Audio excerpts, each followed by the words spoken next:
Hey guys, it's Cody Jones with Jangus Genetics LLC, and got hot in the tractor, got my new wool long johns on I got for Christmas, so figured I'd step out and take a video here. So what I want to talk about with you today is storing your bales for winter and getting set up. Something that I need to make some improvements on. I want to talk about some of the things that you can do to make life a little bit easier. So my goal is to get to where I feed about one bale per cow per year or less. These are 1,000-pound bales. They're 4x5s. They go down the road easy. That's why my dad makes them this size. If you can get bigger bales, it's less trips across the pasture. But the hauling thing, if you're going to haul them, these 4x5s will sit on a truck. We used to send a bunch of them to Texas and southern Missouri, and so 4x5s work pretty well. We used to have a big square baler, and that was really nice. Except for it was always broken. It's kind of like a combine. There's lots of moving parts.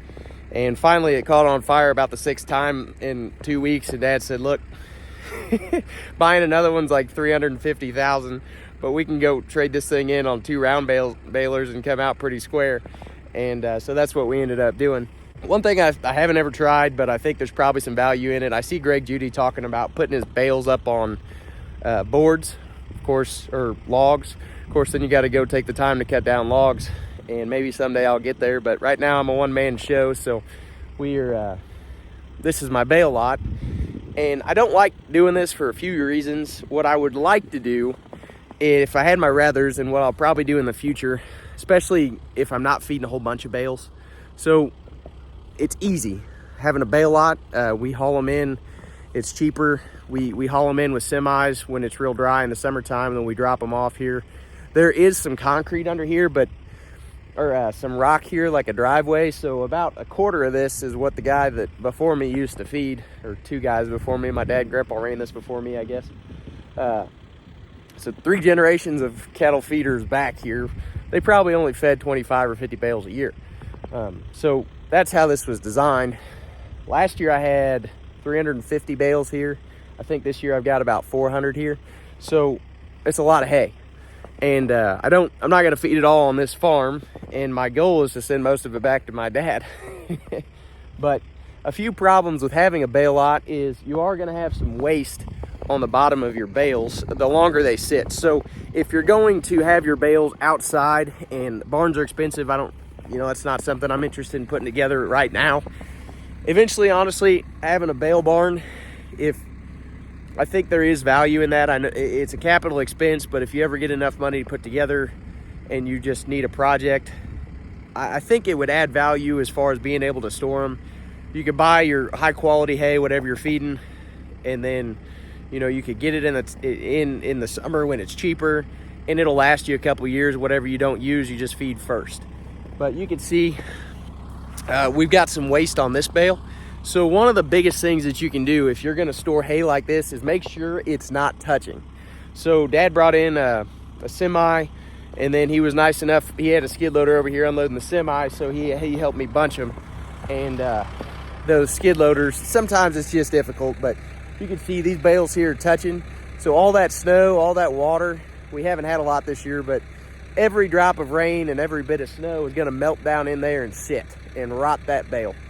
So those 2 bales are gonna be trash if you leave them there 2 years. Ideally, you'd put them up on a hill where it drains pretty good. That would help, but you can see we try not to have them touching. But this bale here, even touching on the flat sides, the bale on with these net wrap bales, it helps better than twine, or if you had flat bales, I don't know what you do, keep them in a barn, put a tarp over them. But these net wrap round bales, they shed water pretty good. If it just hits them on top, it'll run off.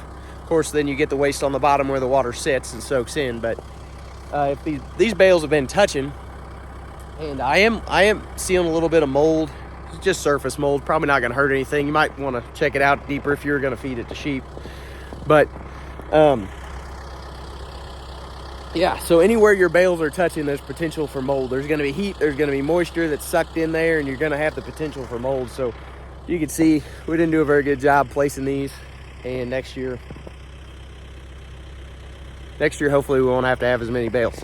But Next year, definitely want to make sure I tell the guy who's spreading them out, don't let the bales touch front to back or side to side.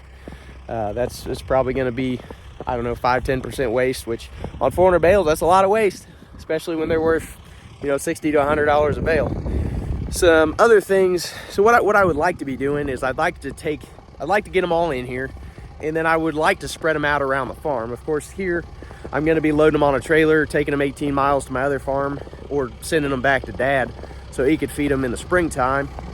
But spreading them out in where you're going to feed them and then just putting a hot wire around them, it's a little more work. But I'm thinking about getting a Greg Judy bale roller. This tractor works really well here, but it does make a lot of mud. It's pretty heavy. It's a lot of weight carrying these 2 bales on the front, 1 on the back. Bale grazing, I like it, but there's a lot of waste. And then you can see behind me, there's a lot of weed pressure here the first year. So unrolling hay is always my preferred method, but you got to have the time and you got to do it every day then, pretty much, especially if it's going to snow. My experience, maybe my cattle just aren't trained to it yet, but they would much rather have a dry unrolled bale or just eat a whole bale that you just set out for them than have to dig through the snow and get a bale. So not saying they won't do it, but they would much rather prefer to have that dry, especially when they're cold out. So those are things to think about. So what we talked about in this video, kind of rambling. I know I got the tractor in the background here, but try to keep your bales spread out where you want to feed them if you can manage that, and keep a hot wire around them. Keep your cattle from eating all your hay while you're still feeding stockpile. That's the trick there. You got to keep that wire hot, protect your winter hay. This is a pretty big investment. You want to protect it. So what I do is ideally what I would do is I would wait until right about now when the ground gets real frozen, then I could drive over it and I can go set them out. That may be what I end up doing. It's what I'm going to do over at the other farm. I moved 50 bales over there. So spread them out early. You can pick your days, when it's freezing or when it's really dry out, and you got to protect them. But if you're not going to do that, try to keep them up off the ground, keep them from touching, keep them from, if you could put them on a slope where it's going to drain down, that will help. If you could put them in a rocky area, like I said, I'm trying to get to where I've got these, I'll feed the sides first and then try to leave that good, fairly well drained, rocky, supported hay in the middle here. I'm going to try to leave that till last because it's the best protected. So these are some things to think about. I hope this helps. Everybody's learning. We're all getting better at this every year, hopefully. Trying to feed less hay. It's an expensive thing, but it's necessary if you run out of grass or if you're learning how to graze through the winter. So hope this helps you guys, and like, subscribe, follow for more. We appreciate you.